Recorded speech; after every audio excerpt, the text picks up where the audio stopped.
আসসালামু আলাইকুম। বর্তমান সময়ে বিফ স্টেকটা খুবই জনপ্রিয় একটি খাবার।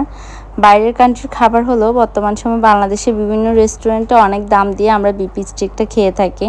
সো এটা বাসায় যদি সলিড মাংস থাকে তখন এই বিফ স্টেকটা তৈরি করা যায়। যদিও বিফ স্টেকের মাংসটা হয় স্পেশাল, অর্থাৎ গরুর রানের পিছনের অংশের মাংস, যে মাংসটা খুব কম মুভ করে, সে মাংসটাই হচ্ছে যে মূলত স্টেকের জন্য।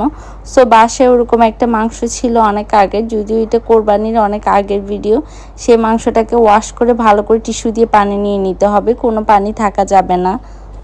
তবে এখানে একটা কথা বলে রাখি, আপনারা চেষ্টা করবেন ফ্রেশ মাংসটা দিয়ে স্টেক বানাতে, তাহলেও স্টেকটা খেতে ভালো হয়। ফ্রিজে পড়ে থাকা অনেক দিনের মাংস দিয়ে স্টেক করলে সেই স্টেকটা অতটা জুসি হয় না। এখানে হচ্ছে লবণ দিয়ে দিচ্ছি, ওরা হচ্ছে পিঙ্ক সল্ট ইউজ করে থাকে, অ্যান্ড হচ্ছে গোলমরিচের গুঁড়ি, শুধুমাত্র এই দুইটা উপকরণ। দেন হচ্ছে যে দেখবেন প্যানটা গরম হচ্ছে কিনা, এটা প্রচুর হিটে থাকলে ভালো।